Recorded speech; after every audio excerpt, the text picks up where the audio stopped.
Wait. Before we start, just want to make sure we're clear here. While this podcast talks about sobriety, mental health, and addiction, it is not meant to replace professional medical advice. Welcome to Sisters in Sobriety. I'm Kathleen. And I'm Sonia. And we're ex-sisters-in-law, brought together in marriage and bonded through our sobriety journey. Join us as we talk sobriety, addiction, and everything in between. You're in for quite a ride. And our Substack is buzzing with amazing content, from creative mocktail recipes to insightful courses and reflective exercises. There is something for everyone. Don't miss out. It's a great way to add some extra joy and depth to your journey. Check it out. Welcome to Sisters in Sobriety, and this week we're joined by Dr. Jyothi Rao, an internal medicine physician, educator, and founder of Shakthi Wellness, a practice rooted in integrative and preventative care. Dr. Rao is a board-certified internist who blends Eastern and Western modalities to help her patients reclaim energy, regulate their hormones, reduce inflammation, and build systems that actually support behavior change. So today we will talk about healing from the inside out. So welcome, Dr. Rao. Thank you. So can you tell us a little bit about your background and what brought you to this integrative model? Sure. I basically I trained in Boston for traditional medical school, traditional residency, and was at a tertiary care center, which means that people were coming to this hospital from all over the world to try to seek specialty care. So the way I was trained was everything was divided, so like a cardiology wing and a hematology wing. Every month we rotated through one specific organ, and it kind of makes you think that everything is not related and nothing really affects each other. And so 70% of our class went into specialization, a cardiologist, it's very focused type of training. I had my daughter in residency, and so I was going to be a cardiologist, but I stopped because, having her, and I didn't want to be away from her so much. But the point is that I didn't realize until many years later how connected all the organs are, and very quickly became frustrated at the type of medicine we were practicing, which was really called Band-Aid medicine. Very frustrated about the lack of satisfaction and even making people feel well, because even the drugs we gave them caused side effects and problems. And I found that most people were walking around mostly unwell, even though they weren't ill with anything, but they were unhappy. There was no joy. It was just like slogging around, tired at the age of 30, 40, very young. And so I wanted to look for other ways to try to help the body heal. So I got into acupuncture. I was certified in acupuncture about 30 years ago. And since then, that changed my whole life, because that was kind of on the path of healing versus Band-Aid. And it also put together this concept that everything's connected. So when I was treating people for their carpal tunnel, they started sleeping better. They started having less palpitations. They started having gut improvement. And I was like, what? I was just treating your pain, So it was very disconnecting for me to kind of understand how treating one thing can affect another. So I decided to do a fellowship in functional medicine, which looks at cause, which looks at how everything's related, goes back to biochemistry, physiology, cell membranes, things that break us down, not specifically what's happening in your heart versus in your kidney versus in your brain. And, everything's related, and the hormones and what you eat and the microbiome and how you sleep, it's all connected. And so when I started to be able to practice that medicine 12 years ago, I opened up Shakthi Health and Wellness Center. It was transformative for me, because finally I was able to kind of have the time to be able to connect to people and figure out how they broke down. Because even if people have the same two diagnoses, hypertension, for example, their solutions are not the same. One person might be having sleep apnea, another person might be having kidney issues, another person might be stressed out of their mind. And so the drugs work one directionally. Yeah, they lower the blood pressure, but they don't affect the root cause, which if you leave that unchecked, then you have other problems down the road. So it also allowed me to do a lot of education, teach. I traveled to India to do mission. I wrote a few books, wrote a cookbook, a book called Body on Fire with the cardiologist, to try to educate patients on lifestyle choices that they can make to transform their future health. It's not just about medicines. It's really about understanding how much control we have And I continue to try to learn about things that affect the whole body, not just one organ or one system or one diagnosis. And it's really exciting to be able to talk about this to people because I feel like we don't understand how much power we actually have over our health destiny. And I want to be able to give people tools on that power that they have, really, and all the things that are out there that we can utilize, including sunlight. And we'll talk about that later. We will. And so when you talk about these foundational health habits, we're talking about like light. Are we talking about exercise? Are we talking about what you eat? Or is it more than that? It is more than that, but I don't want to overwhelm people. People can come to this pathway, many different ways. So it is not just exercise, not just sleep, not just what you eat, not just how you think, your outlook, your optimism also matters. But that's overwhelming when you tell someone you have to do all of these Yeah. things. But what's exciting is that if I just work on my sleep, or if I just work on my diet, if I just work on moving more, just work on getting out in the sunlight, all of the things are connected. So you can reach multiple goals by coming at it from different pathways. And so it is possible to do it from any angle, and you can start anywhere. And I would say foundationally nutrition, gut microbiome, which is also affected by other pillars like exercise, mind body connection, sleep, movement. These are all connected. And so that's foundational. Talk about it. But then there's also this component of fasting, optimism. How much time am I spending out in the light? What does my oral microbiome look like? There's different aspects that I can do that we can talk about in terms of where people can get to the starting point. Because just like a downward spiral, when things go bad, you can have an upward spiral. You just have to start somewhere and it builds because you have more energy, you feel better, your taste buds are changing, you don't crave your sugar, you don't crave your Mhm. salt because your body is healing, because you're giving it the nutrients. So oftentimes I'll see people come in with 20 different supplements, but their gut's a mess. And so nothing's even getting taken in, nothing's even absorbing. So what we want to do is foundationally look at how do we rebuild you? How do we get your body in the state, which is really important, is feeling safe. If we Yeah. get our body to feel safe, saying, I'm not running from a tiger, all sorts of things start to work better. And I think that's so powerful to know that switch is there that we can do. And there's a lot of different ways to get there. And I'm not saying it's easy, but we need rest and digest system, right? The vagus nerve, the parasympathetic. This is what I do in Shakthi Health and Wellness is I work on the parasympathetic system, the rest and digest system, which offsets that sympathetic overdrive, whether that's an addiction, whether that's stress at work, whether that's a bad marriage, whether that's constant pain. The body's constantly being told that I'm running from a tiger, adrenaline, cortisol, all elevated because you're Mhm. not feeling well. And what you want to do is tell that body, I'm fine, I'm resting and I'm digesting well, I'm safe. And then the body starts to, be able to incorporate tools to heal much better than if it's always in the sympathetic overdrive. So that's really what I focus on in the beginning, the concepts of rest and digest with people. I kind of meet them where they are. If someone is eating a perfectly wholesome diet that's and their nutrient status is fine, I move to sleep. I move to fatigue. I move to the mind body connection. Am I walking around stressed out all the time? How do I calm my brain? How do I get some calmness and rest back into my life? And we use, many different tools. We use things like humming and gargling and other things that affect the vagal nerve, but we also talk about meditation and yoga and deep breathing. We talk about things that are AMOFit, which is like a external device that helps that vagus nerve.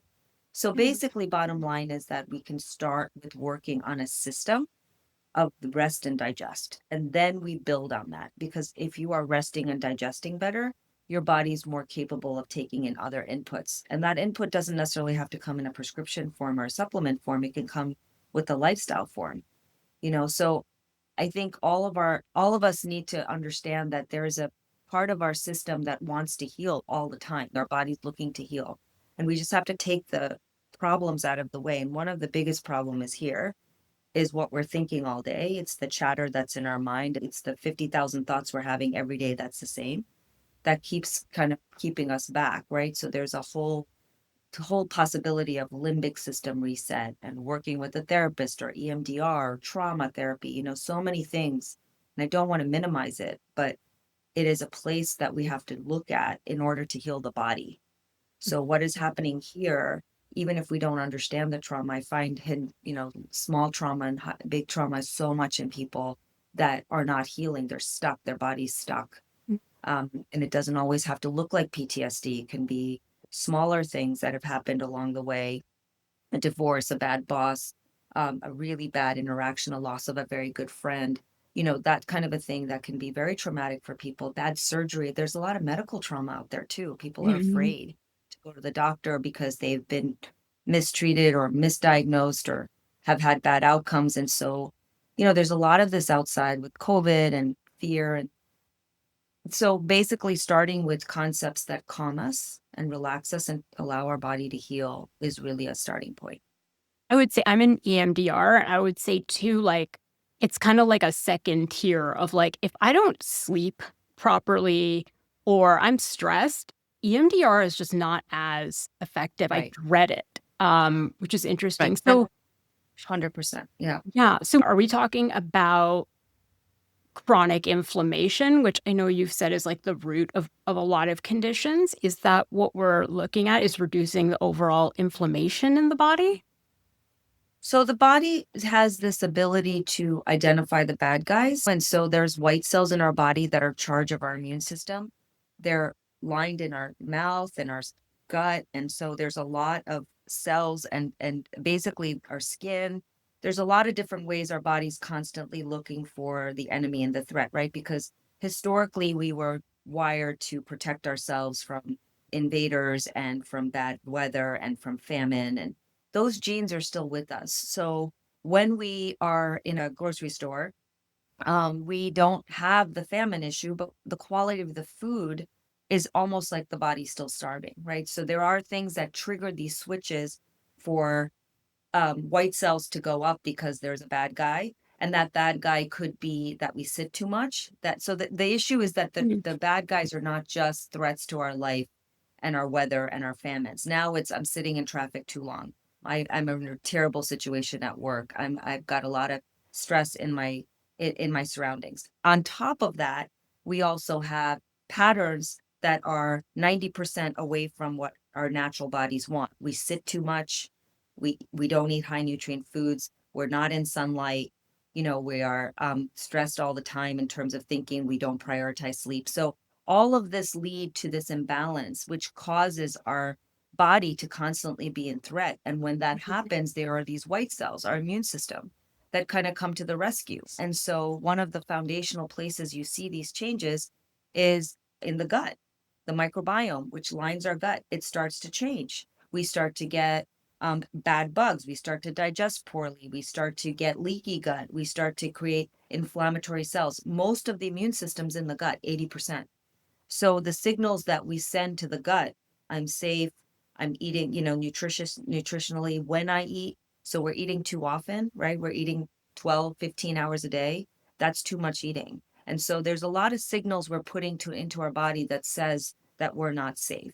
And so the immune system, yes, gets triggered. You get microbiome changes, you get inflammation that happens through white cells. You also start to change fat deposition, which causes inflammation. You get fat in the midsection, which is a response to cortisol and insulin. So it's not as easy as saying it's just one thing because it's multiple things. It's multiple insults, including microbiome, including white cell dysfunction, including things like mitochondria, which are the powerhouse of our cells, but they're much more than that. They are literally in charge of everything. They're in charge of our glucose control, our immune system, our metabolism. I mean, so many things are circled around the mitochondria, and we hit it all the time, including sitting under blue light all day long, hits our mitochondria. So it's not just one thing.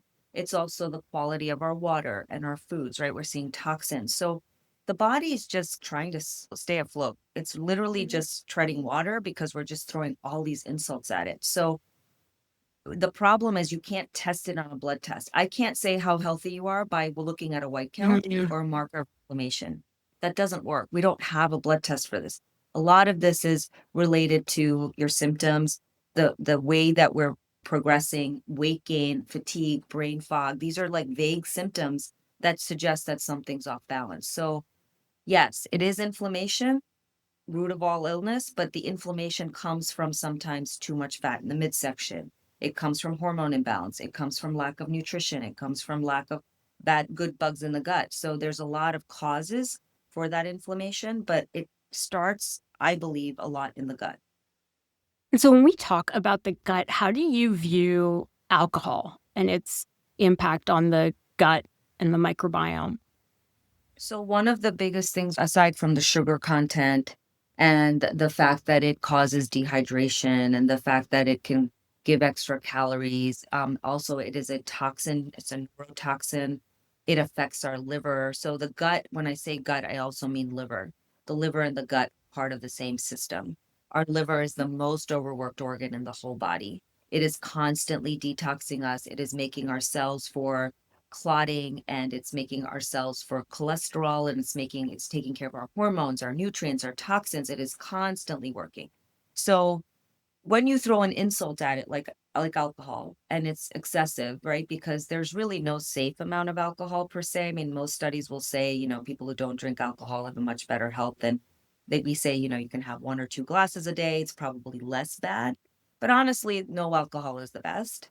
But when you have 1 or 2 glasses and you exceed that or you binge, that's a gigantic toxic load to the body. It's a gigantic insult to the liver. It increases something called glutamate in the brain. It causes dehydration to our cells. It affects the gut microbiome adversely. So there's a lot of inflammation created by it, but it also plugs up the system that is there to work for getting rid of toxins.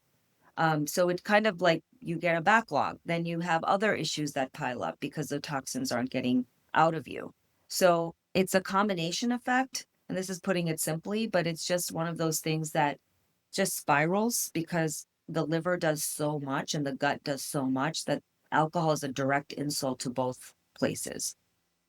Yeah, that makes sense. Do you talk to your patients about alcohol use? I try. Yeah. I've been burned before, where I asked the wrong question. I recently had a college kid that came and saw me and I asked him how much he drank and he said, I only drink once a month. But I didn't ask him how How much. much? He Yeah. had he had 20 drinks that one time, okay? That's binge drinking is worse almost than drinking regularly. I'm not gonna say worse, it's Yeah. just as bad. So, the point is that I try to ask the questions, but in my 1-hour intake, I'm trying to get to so many things that people are doing Mhm. that are not safe for them, so sometimes I don't delve into it. That was a very good learning lesson for me because I need to ask how much because once a month sounds like nothing, and it's actually a ton. So and the reason I asked him that was because weird things were happening in his blood work, and I didn't understand it. I was like, "This doesn't explain. You were doing so great. What happened? Why did all of a sudden everything turn around?" And so then I asked him the question, "Well, when you do drink, what happens?" He goes, "Well, I can put away 20 beers, in that one day." Yeah. So of course that is going to affect the way he heals. And of course that's going to affect his liver and his gut microbiome because it just didn't make sense to me because he was cruising along so well. And, then it would like hit a wall. So anyway, those kind of questions, I'm always learning as a clinician as well. I Mhm. learn from my patients all the time, but it isn't something that I think I spend a great deal of time on, but it's part of my intake form, but I also have to focus on so many other things that Mhm. people do on a regular basis. I don't remember ever telling the truth on a medical history about how much I That's the other drink. problem. That's the other problem. Most people are afraid to tell me. Yeah. So I don't take it as gold, when they're saying it. I kind of just process it. And so now when a teenage or a college kid tells me once or twice a month, I'm gonna be a lot more probing about those questions. Yeah, speaking of college kids who are in their summer season now, you do talk a lot about aligning routines with seasons, and so, like, what does seasonal kind of living mean to you, and why is it important? So the big aha moment, there's a few things that I've done in medicine that has been so transformative, and I think acupuncture has been one of them. Fasting regimens have been another form that has been so powerful in my practice. And the most recent news input was the circadian rhythm biology, which is that our organs are linked to the sun cycle. And Mhm. as most people know, based on where you live, the latitude you live in, the season that you're in, it changes, right? Because we have seasonal affective disorder for a reason in the winter. And I'm sitting here next to my happy light because I have that light is so critical for me in the winters now. But even in the summer, I don't get outside as much because I'm in my office all day under these blue lights. Mhm. So there is a seasonal circadian rhythm linked to every organ that we have, which is so powerful to understand. There is a lot of, we get more energy from sunlight than we do our food.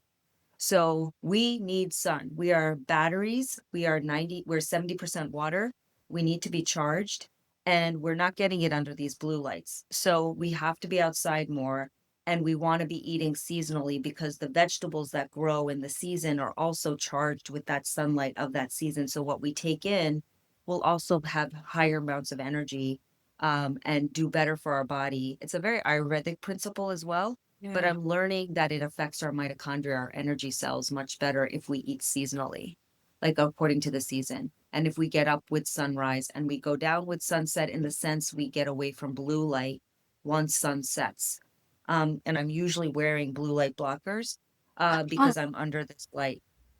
And they're amber usually. And then at night, this is what I tell my patients too. At night after sunset, wear red glasses to block the blue light even more, because our body needs to know that there's a circadian change. And when we're under the same light all the time, it is actually an insult to our mitochondria. So when we talk about seasonal living, we're talking about changing our cycles to the sun cycle. So if you can wake mm. up at sunrise, a lot easier in the winter than it is now. I mean, it's in the summer it was as early as 5:15 where at my latitude. And now it's 6 o'clock today, which is a lot, more reasonable. But if people can't do that, then I ask them to at least start with sunset. Go out and see the sunset to see how the light changes without sunglasses, without regular glasses, without contacts. And if you do wear glasses, I have Mm. people do this so they can actually see the sun coming into the eyes. It's very important to get it to the back of Oh. our eyes. And it's there's a lot of triggers in the back of the retina that tell and communicate directly with our brain about making hormones, neurotransmitters, so many things that are activating our organs. Such a powerful impulse. So, regardless of what you're coming in for, in my practice now, I will talk about the circadian rhythm biology because I think it's foundational, whether you're completely well and you just want to age better, or you're so tired you can't get up off the couch. It will literally help anyone and everyone, and it's free. It's going outside. And a lot of people will tell me, well, I can't. The sun really bothers my eyes. And that's a sign of us being inside too much. So we can go out when it's lighter, like at sunrise. It's much, much, much dimmer light. You can use lux as a measurement of the intensity of light. And so, for example, my lux right now while I'm sitting under this light is 250. Mm. And then my lux lamp that I'm sitting in front of here and my happy light is about 10,000 lux. And if I go out on a summer day in my latitude, it's about 50 to 100,000. Wow. Our bodies need about 1,300 lux to wake up, to make dopamine, to make our hormones like pregnenolone and sex hormones and testosterone. If we don't do that, if we don't get outside, we're blunting all those responses. And that's one of the reasons why seasonal affective disorder is so prevalent, because we're not getting out into that 1,300 lux enough for our body to make serotonin and dopamine and these kind of transmitters. It's not just about vitamin D. It's a very little about vitamin D. Vitamin D only happens at certain times in the day, and it doesn't even happen in certain latitudes in certain seasons. So it's more about the spectrum of light that you see at different aspects of the day. Mm. And I would love for people to check out this app called My Circadian because it explains it a lot better than I just did. But it is such a powerful input that I think everyone needs to know about it because we get more energy from sunlight than we do our food. So in anticipation of this conversation, I was thinking about how much light I get. And so I have a covered porch, which I spend a lot of time on, and then I have like an uncovered porch. And I thought, is this just about being inside or outside? Is it about, being struck by the rays? Is it what if you're wearing a hat? What is the way to maximize the benefit from the sun? I think that we have to be able to see sunlight without any sort of glass, whether it's glasses we wear, windows, contacts, ideally. This is all ideal. I mean, people need to see also. But you can sit under a tree, you can wear a hat. You don't have to stare directly at the sun. Yeah. In fact, I would never do that. I wouldn't tell you to do that. It's just about being outside and seeing the rays. So even early morning light, which is when I checked this morning at sunrise, I think it was like 175 lux. It wasn't that much, but it was the spectrum of light is so different than what I have under my blue light. It is so powerful to be there, just sitting in the grass or standing in the grass or on the beach, wherever you are, you can see and be outside. Please do not stare at the sun. Some people say you should face east, and if that means of trees in front of you, fine. If that means that buildings in front of you, fine. But there are concepts where the light needs to hit the back of your eyes, and it's the retina. And so there are different genes and proteins that get stimulated that cause reactions that kind of communicate in the leptin pathway, so metabolism, neurotransmitter pathways, hormone pathways. It also wakes up every organ. So for people who are constipated, one of the signals is to go outside, let the sun see the light, because then it starts to move organs and activate things like, hey, it's morning, let's go.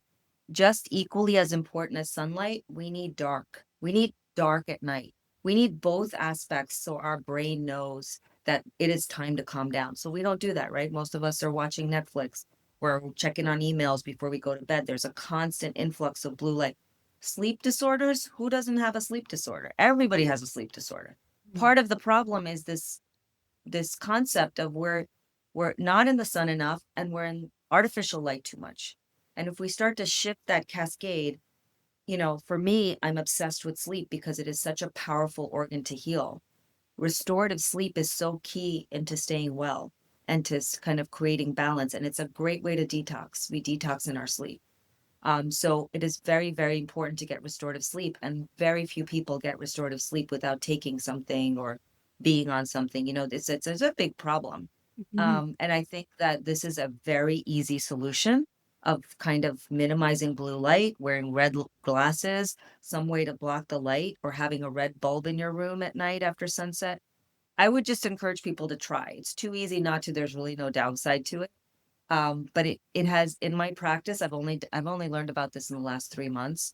It has really started to help my patients heal. It's another tool in their toolbox, but it's so accessible and simple for most people. Like, I'm not talking about just the glasses. I'm just talking about going outside and maybe making your room dark, cold, and creating that environment for sleep that's optimal. We just have to prioritize it, right? Like anything else.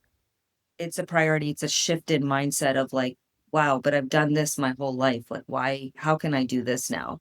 But I would encourage you to think about it because the mitochondria is really critical. Our mitochondria run the immune system. So they're kind of like the foundation part. And those guys really get hit with blue light badly in an artificial setting. And so we want to be able to set the right signals for healing by giving the tools which are related to the light exposure we have, which can change seasonally. So sometimes in the winter, for example, you're not going to see sunlight till 7:30, 8 o'clock, but you're up at 6. So some people in this field would say, try to use your red glasses in your house until the sun comes out and then go outside and see the sunlight. So seeing sunlight as your first light is really important to set that circadian rhythm. So I go back and forth between Pennsylvania and Toronto. And in Pennsylvania, I live in the woods. And in Toronto, my apartment is in the city. And so the combination of that and it stays light out in Canada until almost 10 o'clock at night. And I get so thrown off when I'm there. But so we mentioned the mitochondria. I know you explained this to me when we spoke last, but what are they and why should we care? So they're an integral part of every cell. They are they're full of bilayer lipid membranes, and they do a lot of work for us. They create energy, ATP. They take our food, our carbs, proteins, and fats, and turn it into energy. They are in charge of our immune system. They're also in charge of what's called the cell danger response. So when our body's really, really threatened, when we're in fear, when we have something like a virus or something, you can get into the cell danger response and you can get stuck in there. And so that is that chronic sense of unwellness, this chronic illness type of thing. And we try to move people out of that by supporting the mitochondria in different ways. Bottom line is it is really critical to our well-being, our aging, and our healing. Like it is actually foundational to most things that are related to our health. And it is in every organ. Some organs have a higher density of it, like our brain, like our ovaries. So we want to be able to support the mitochondria, specifically for neurodegenerative health is going through the roof, dementia, Parkinson's, all these neurodegenerative things or illnesses are really, really problematic, and we don't have great tools for them. So in my perspective, as always, is about prevention. Let's work on the mitochondria before it becomes a problem. Mhm. Because another fact I learned that was like earth shattering for me was that you can survive pretty well with 70% of dysfunctional mitochondria. So as your mitochondria get hit over time, up to 70%, you're okay. You're functioning. Nobody knows anything's wrong. You don't know anything's wrong. When you get to 80% is when you start to feel things and things show up. That is a ton of time. So most people don't wake up with a chronic illness, right? So there is process that's happening over maybe decades that is then manifesting as something. For most of us, it's not like a radiation injury or something where you get hit with a big virus and your immune system gets tanked. So for this reason, and because we cannot measure mitochondria in any safe, Mhm. reliable way, I think that working on your mitochondria all the time is critical to staying well and healing and supporting your immune system. Because if the mitochondria is damaged, you're also going to have inflammation and you're going to have a problem regulating your immune system. So it it has become more foundational to me. I used to talk about, gut, and as since I've been taking these courses in the mitochondria and cell membrane health, it's becoming more in the forefront of let's work on the mitochondria first. And that's the way to do it through, circadian biology, through types of water that we drink, and also supporting our cell membranes, lipid levels, because the mitochondria have these bilayer lipids that surround the inner and outer membranes that allow things to get in and allow things to Mhm. get out. And we need a functioning system in order to be able to remove toxins, intake nutrients that our body needs. And so that's one of the reasons why in the beginning, I'd say I'll see people taking all these supplements, nothing's changing. It's not just a gut absorption issue, it's a mitochondrial issue, it's a cell membrane issue. Things just don't get into the cell if they're unwell. And so I know you're really passionate about free and like accessible tools. What are some tools we can use to support our mitochondrial health? So one is downloading this app called My Circadian because it really tells you about sunlight. It has videos on there that really explain every aspect of the day and how it affects our cells. So, and it's cumulative. So today I got maybe 30 minutes of sunlight, but over the weekend maybe I'll get 3 hours. We Mm. would like to get to a goal of at least 200 minutes a week. And I don't like to put that number out there because it's not, more is better. Mhm. So it's one of those things that's the probably the most free, easy thing to do. We Other don't. free tool is put a lemon in your water. Get fresh water, as wholesome to spring water as possible. That doesn't mean you have to pay thousands of dollars for a water system, but structured water is another way to help the mitochondria stay in balance. There's actually types of water that do better in our body. And because we're 60 to 70% water, it is very vital to have the right type of water. And most of that water is within the cell. And when the cell's dehydrated, it just doesn't work efficiently. So, another big way, aside from sunlight and sleeping regularly and darkness at night, is also water. And you can put vegetables in there like cucumber, you can put chia seeds, you can put lemon in your water. If you can get filtered water and you do that, it's actually considered structured and it works better to maintain that internal hydration. I'm very much simplifying this, but I'm saying that it's an important tool and most people have access to water. Hopefully, most people have access to lemon or some vegetables that can be put into the water, but that's another way to start working on your mitochondria. The third way is to be able to eat essential fats that are in the omega-3 families. And so this is a little bit trickier because sometimes you'll have to work with a provider, a nutritionist, or someone who can measure your cell membranes to see what you're lacking in terms of omega-3s, whether that's flaxseed, hemp seed, chia seeds, walnuts.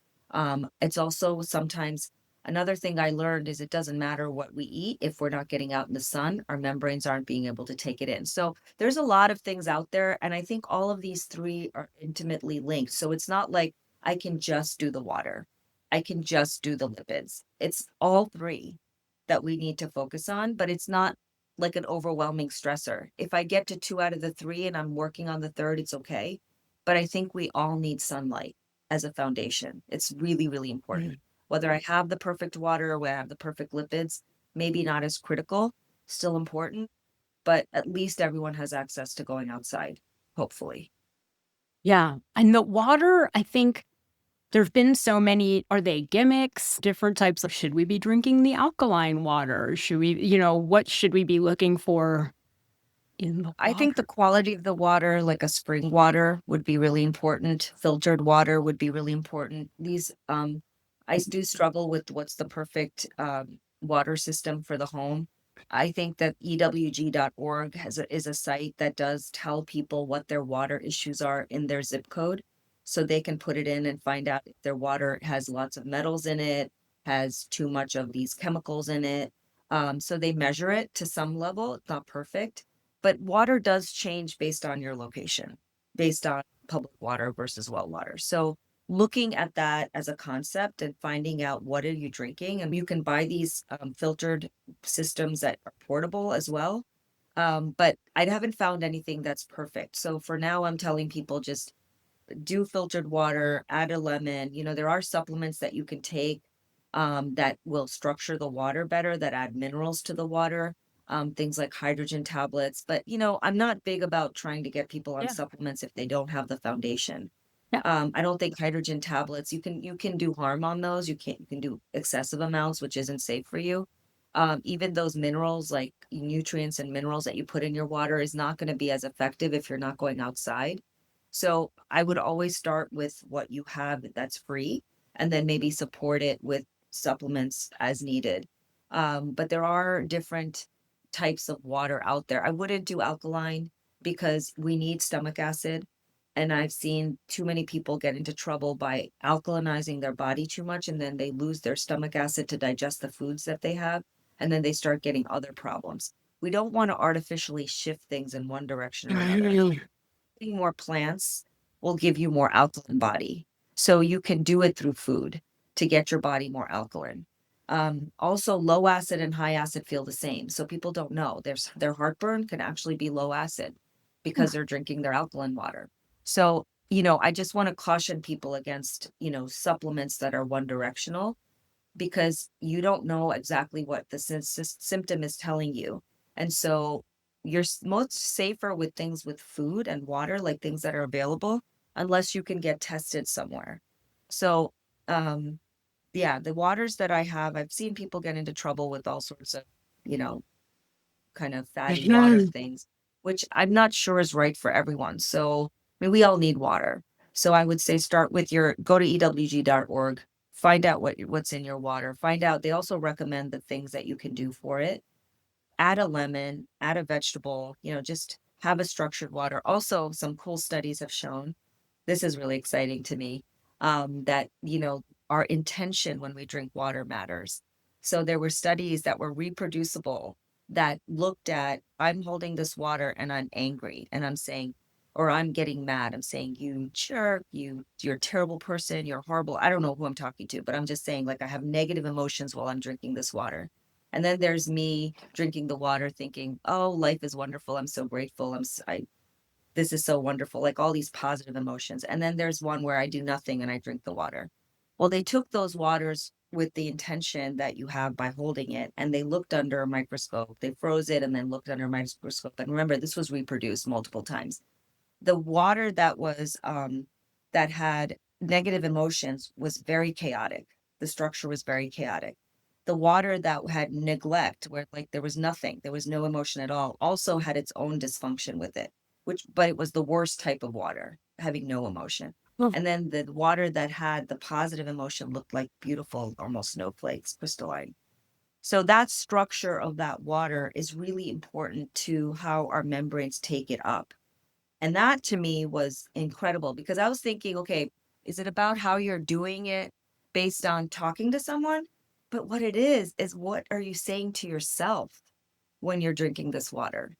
Am I telling myself that I'm a horrible person, that I'm stupid, I'm terrible while I'm drinking this water? Because that's what's happening to the water in my body, right? So if we have like a positive intention, like saying something with gratitude before we drink the water, you know, that's a cool tool to have, right? Because the studies have shown that that water composition changes. So the intention of how you drink that water can be powerful. That flooding your brain with positive emotions, is a really hard task because we are inclined three times more negative emotions than positive because that's what kept us alive. Our fear, our anxiety, our constant vigilance was what kept us alive with threats that we had thousands and thousands of years ago. But that is still the today. So if we're reading a newspaper, we're listening to the news, our brain is much more likely to go to that negative news and be like, this world is a horrible place to live. And that's what we're walking around with. Oh, and then this happened. That was negative. Oh my gosh, then I got a parking ticket. Traffic's so bad. Like you're always looking at that no. negative thing. It is much more easier to do that, right? But our brain, it takes work to look for the positive. It takes work. So one thing I tell my patients is start with when you're about to drink water. Start with it and just think of something positive and then drink because that intention will start to change your perception, your mindset, your brain activity, because now you're going to start looking for positive things. You're going to start, oh, that person smiled at me. Wow, that was so nice of them. They gave me a little bit extra coffee. Just looking for these little things that Sure. are just small, but they make you happy. And then you'll start to see your body actually shift because now you're actually looking for these positive things. You're finding it because you're looking for it. Yeah. I mean, speaking of water, something that blew my mind when we spoke that I thought was a gimmick was fasting. And so my ex-husband, we were together for almost 20 years, was Jewish. And every year I would try to fast on Yom Kippur. And a few hours in, be like, I can't do it. I can't do it. And you said something that really hit me was like, if you can't fast for like 24 hours, I'm like, I can't fast for 24 hours. So, what are your thoughts about fasting and detoxing and kind of Yeah. elimination and resetting? And so I was fascinated when we spoke about it. So the other aspect of protecting the mitochondria is that it also is the cell that kind of takes up a lot of the toxins in our cells. And it basically needs to get cleared every so often. And periods of fasting cause mitophagy, which is a change, a shift. It gets rid of the bad guys and starts to create new autophagy and mitophagy, which is our body's clearinghouse. It is important. It's kind of like a hoarder's house. When we have reactions happen, they create debris, and that debris needs to get out. And so, one of the reasons we get ill is because that debris doesn't leave. It's congested. We have poor mitochondria. We have poor lymph system. We have just bad garbage disposal systems. We're not pooping. We're not urinating enough. We're not sweating enough. So, we're not sleeping enough. So these are all forms of detox. So detox is fundamentally critical to our well-being. And what you're doing when you fast is you're giving that liver a break. Remember, I said it's the most overworked organ. You are sending some positive signals to the gut microbiome, shifts that happen that just give it rest. Kind of like when you're meditating, you're resting your brain, you're taking a reprieve from everything that's out there. That's what you're doing when you're fasting. So your periods of fasting, and they all have different benefits. I'm a gigantic promoter of fasting. And it is very different for each person because the stem cells. So people come to me and say, I just want to age better. What do I do? Well, fasting is definitely going to be part of that regimen for me because fasting is going to create, if I have someone do something like a fasting mimicking diet, or a 5-day water fast, which I'm not saying is easy, but Mhm. that will start to create new stem cells in the body, new baby white cells that kind of can be whatever they want in the body. And the science shows that you get rid of pre-diabetic, precancerous, like you just basically get rid of things that are inefficient. You can lower your C-reactive protein when you do these regularly. You can go to the website. The kid is called Prolon, and he has tons of studies on that website about what happens to your immune system when you do these 5-day fasting mimicking diets regularly in a row. You start to see shifts in white cells. You start to see stem cells go up. You start to see decreased abdominal girth. You start to see lipids go down. You start to see something called IGF-1, which has been associated with cancers, go down. So, excellent value in terms of using fasting, but it also causes mitophagy. It also changes our resilience genes. It helps us age better. But not everybody can do a 5-day fast. But I do it with my patients every year in January, once a year, and we do it as a Facebook group and we do it as a group. And a lot of people find themselves saying, wow, it was easier than I thought. But you just have to make sure you're not on any medications that will interfere with it. Mm. So I would have them talk to their provider. But the other ways to fast is just 16/8, which is time restricted feeds, where you're eating in an 8-hour window and you're fasting for 16. That's a Yeah. decent goal for most people. Almost everyone can do 12 hours. And it sounds ridiculous. You're like, why wouldn't I fast 12 hours? Well, most people don't because they have a nighttime snack at Mm. 10 before they sleep, or they're staying awake till 12. And so they're having something right before then they get up at 7 or 8 and they have their breakfast. So they're eating in a 16-hour window and maybe resting for 8.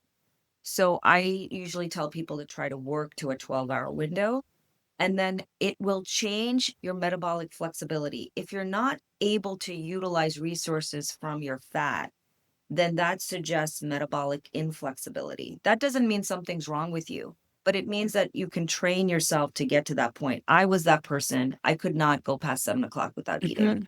I was definitely hangry. I was insulin resistant. No matter what I did my whole life, I was insulin resistant. The only thing that got me out of insulin resistance was fasting. Um, and so there is a lot of data that shows there's definitely differences. There's subtle differences in where you are in your hormone status. Like in menopause, it's a little bit harder to fast for some women. If you have diabetes or insulin resistance, you should talk to your doctor about them. But there is definitely a benefit in time restricted feeding, periodic fasting, which is Mm. between 2 and 3 days. And then there's also like growth hormone changes that happen, resilience changes that happen. And then with 5 days, there's, stem cells and mitophagy and all sorts of great things that happen, and new genes that are kind of brought up because of resilience and things like that. So it's not an easy thing to kind of just go and do a water fast, but I've started doing Prolon, or the fasting mimicking diet. I've probably done 15. I've done it 15 times or so. And then you get sick of the box. You get sick of eating what's in the box. So basically, I just started drinking water, and I was shocked. I was like, I'll just drink water till I'm hungry. And I just never was hungry. And I just drank water for 5 days. And it was easier than I thought. And I actually had more energy than I had when I did the 5-day fast. So I think it's a process in each individual when you get to that point, if you get to that point. I have some people, and there's a great movie called Fasting on Netflix, a documentary that I think everyone should watch. It is a pretty Yeah. decent summary on what fasting gives you as a tool for health. I know you just talked about the water, but when you compare something like a water fast to a juice cleanse, so are all of them effective in their own way? They are effective in their own way because you're doing calorie restriction, right? You're Yeah. cleansing, you're giving your liver a break, you're giving your gut a break. You're definitely helping because you're just taking a pause. Everything's kind of like poof, like a reset, right? It's just the question of what your goals are and what's happening physiologically in the body.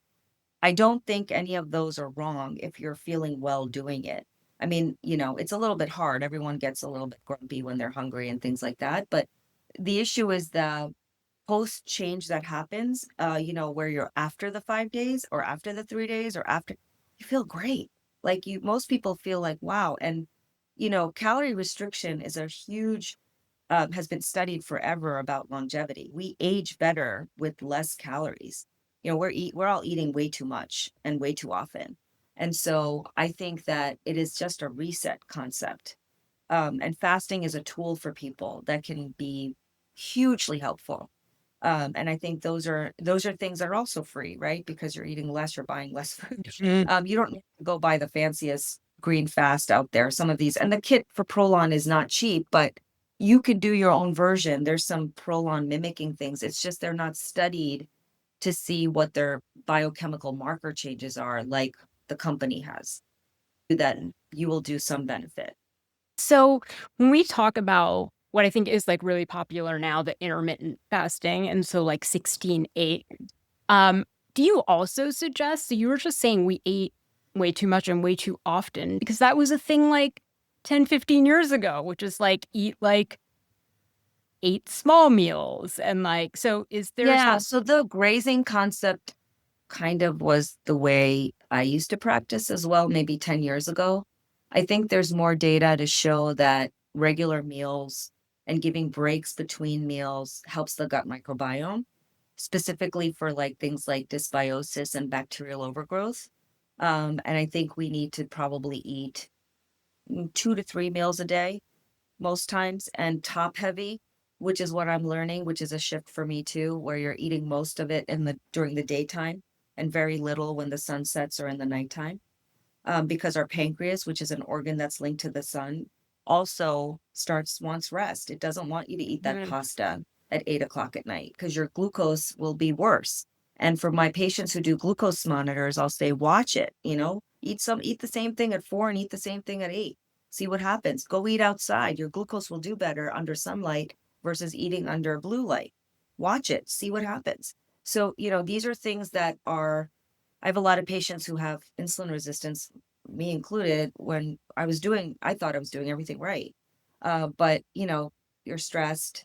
You may not have the best cell membranes. You may not be absorbing your nutrients. You might be walking around with high cortisol all the time. You might be under blue light all day. All of these things raise our glucose. It's not just what we eat. So it's really important to understand that I think if you're doubting anything about fasting, if you wear those continuous glucose monitors, you can also see some changes in your glucose and you can figure out what time regimen is ideal for you for not eating. Mm. So someone's listening to this as we wrap it up, and they're thinking that was like a lot of information. What is one small thing, a realistic shift they can do today to kind of start moving in a different direction, a healthier Go direction? outside. When you get up, go outside. Go outside, stand in the grass, ground yourself in the earth.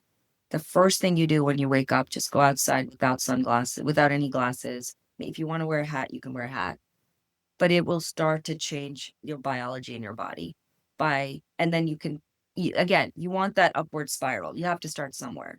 Mm. Um, I used to say, work on sleep because I felt sleep was so powerful and most people don't sleep properly. But I think going out in the sun is easy because it's like one Mm. step. Just get outside. I mean, drink your water out there, grab a cup of coffee, sit out there. If you can stand in the grass, awesome with bare feet, great. You get grounding too. But that would be the thing I would tell people. And then start to go out more and wear the red glasses at night or shut your lights down at night so that after sunset, you're getting more red light and you're not getting the blue light in your eyes. You will start to see shifts happen. You will start to see Yeah. shifts happen. It's just, you have to start somewhere. And so many of us have, like, I have a dog, I have to take her out every morning anyways. So why Yep, not just turn that into like a 10-minute? absolutely. Yeah. Well, That app is really helpful. So, if you want to, there's great videos on there and you can learn a lot from what each part of the day gets a benefit. So, absolutely check out that app. okay, we'll link to the app in the show notes. But thank you, Dr. Rao, so much. There's so much information. I really hope the next book you write is about circadian rhythm and the mitochondria, because I think it's like a Yeah. fascinating subject. Yeah. And stepping outside for 10 minutes is something I think we can all do. Yeah. 100%. And then build on it, right? Don't stop there. Indeed. Build. You're going to build. You're going to think of it as a positive spiral. Yeah. Well, thank you so much. And thank you all for listening. And we will see you next week. This was Sisters in Sobriety. Thank you for listening and being with us today. If you want to learn more about sobriety and meet your community, find us at sistersinsobriety.substack.com. Are you a sister in sobriety? Then reach out on social media. We'd love to hear from you. If you're feeling generous, leave us 5 stars and a review and follow us wherever you listen. You'll never miss an episode. Until next time.